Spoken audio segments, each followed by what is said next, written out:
Дүние жүзінде 200-ден астам ел бар екендігі белгілі.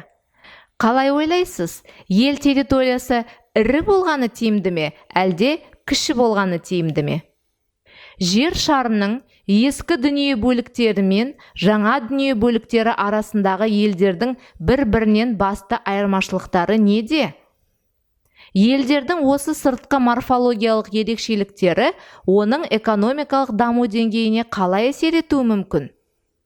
Морфология, грекше морфи, форма, тұлға және логос, ілім деген мағына береді. Мемлекеттің морфологиялық элементтері ішкі және сыртқы болып екіге бөлінеді. Ішкі ерекшеліктерге мемлекет астаналарының орналасу жағдайы мен мемлекеттің тиімді игерілген аумағы есептелсе, сыртқы ерекшеліктерге мемлекеттің позициясы, мемлекеттің көлемі, мемлекеттің аумағы мен мемлекеттің шекарасы жатады. Саяси географияда мемлекеттік ішкі морфологиялық элементтерін сипаттауда аумақтың ықшамдылығы мен басқа да морфологиялық сипаттамалары үшін әртүрлі сандық параметрлер қолданылады. Аумақтың ықшамдылық индексі мемлекет шекарасы ұзындығы мен аумақ ауданының қатынасы арқылы анықталады. И тең болады түбірасты S бөлінген 0,1282 көбейтілген L. Бұл формуладағы I ықшамдылық индексі, S аумақ ауданы, L мемлекеттік шекараның ұзындығы. Мысалы, Ресей Федерациясы жерінің ауданы 17.075.400 км квадрат. Шекарасының ұзындығы 60.932 км. Формула бойынша Ресей Федерациясының ықшамдылық индексін анықтаңыз. И тең болады түбірасты 17.075.400 км квадрат бөлінген жақшаның ішінде 0,1282 көбейтілген 60.932 км. И тең болады түбірасты 17.075.400 км квадрат бөлінген 17.182,8. И тең болады түбірасты 997,3. Тең болады 31,158. Ықшамдылық индексі неғұрлым жоғары болған сайын мемлекет созылыңқы болып, дамудағы белгілі қиындықтарға итермелейді. Мемлекеттің маңызды морфологиялық сипаттамаларының бірі теңіз жағалауларының орташа қашықтығы, жағалау сызығының иірімі, ашық мұхитқа шығу мүмкіндіктері, порттарды орналастыру үшін ұсақ шығанақтардың болуы қарастырылады. Бұл аталған ерекшеліктерді сандық тұрғыдан теңіз жағалаулар сызығының индексін Қазақстан мысалында есептеп көрсек болады. Мұндағы К коэффициент. К тең болады 3 көбейтілген L бөлінген LS. К тең болады 3 көбейтілген 3000 км бөлінген 10.383 км. Тең болады 0,186.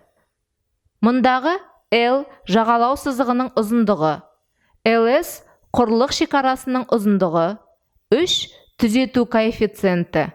Бір жағынан теңізге жанасатын шаршы пішінді мемлекеттің теңіз маңындағы жағдайын бірлікпен бағалауға мүмкіндік беретін коэффициенті. Аталған индекстер мемлекеттік аумақтың ықшамдық бейнесін сандық тұрғыдан бағалауға мүмкіндік береді. Саяси географиядағы негізгі морфологиялық сипаттамалар мемлекеттердің генезисі мен тарихи эволюциясын қарастыра отырып, әлемнің 3 макроаймағын, ескі дүние бөлігі Евразияны, жаңа дүние бөлігі Американы және 3-ші дүние бөлігі Африканы бөліп көрсетіп, олардың модельдерін ұсынуға мүмкіндік береді. Ескі дүние бөлігі Еуропа елдерінде мемлекеттің морфологиялық шекара үлгісі физикалық, географиялық, әлеуметтік белгілер бойымен жүзеге асырылатын субсеквентті шекарамен сипатталады. Субсеквентті шекара бұл ұлттық, тілдік, бір халықтың орналасуына байланысты жүргізілген тарихи шекаралар. Бір халықтың орналасуына байланысты жүргізілген тарихи шекаралар. Бұл елдерде мемлекеттің тарихи астанасы елдің орталығында, ал басқа қалалар ел орталығынан барлық бағытта тарала орналасқан. Жаңа дүние бөлігінде орналасқан елдерде шекаралардың морфологиялық үлгісі елдердің генезисі мен табиғат ерекшеліктеріне байланысты антецедентті шекарамен анықталады. Антецедентті шекара бұл геометриялық үлгіде халықтың аумақты игеру мәдениеті ерекшеліктері ескерілмей сызылған шекаралар. ақш пен Канада арасындағы шекараның ұлы көлдерден кейінгі батыс бөлігі 20 ғасыр басында осы үлгімен белгіленген. Мұндай мемлекеттердің тарихи өзегі немесе астанасы мен жоғары дамыған бөлігі алғашқы игеру басталған шеткі аудандар мен теңіз жағалауларында орналасады. Үшінші морфологиялық үлгі Африка дүние бөлігі елдерінде физикалық, географиялық, этникалық шептермен сәйкес келмейтін параллельдер мен меридиандар арқылы бекітілген шекаралармен ажыратылады. Елдердің тарихи өзегі отарлық аймақтарға жақын немесе перифериялық теңізбен шекаралас аймақтарда орналасқан.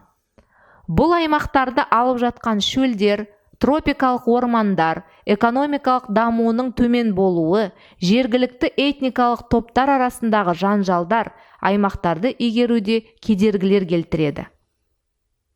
Ел территориясының жер бетіндегі морфологиялық орналасу ерекшелігіне байланысты мемлекеттер созылыңқы, Италия, Норвегия, Швеция, Вьетнам, Панама, Того, Гамбия.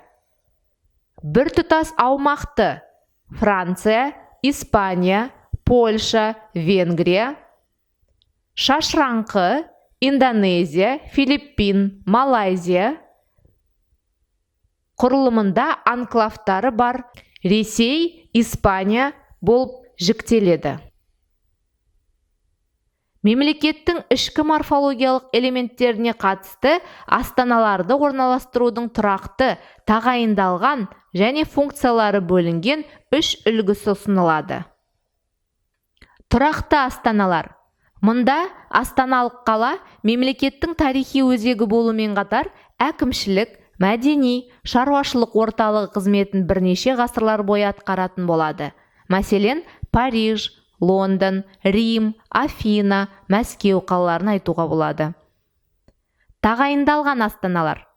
Мұнда астана жаңа уақытта заң шығарушы биліктің қабылданған шешімі негізінде тағайындалады.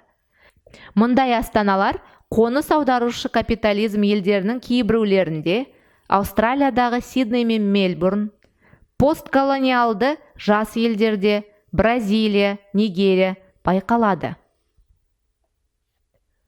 Бөлінген астаналар. Басқару қызметі бір орталыққа шоғырландырылмаған. Астана қызметі бірнеше қалалар арасында бөлініп берілген, немесе астана қызметін екі қала атқаратын елдер. Мәселен, Оңтүстік Африка Республикасындағы Претория мен Кейптаун қалалары, Нидерландтағы Гаага мен Амстердам қалалары. Географияда астаналарды жіктеудің бұдан да басқа бірнеше түрі бар екендігін ескеруіміз керек.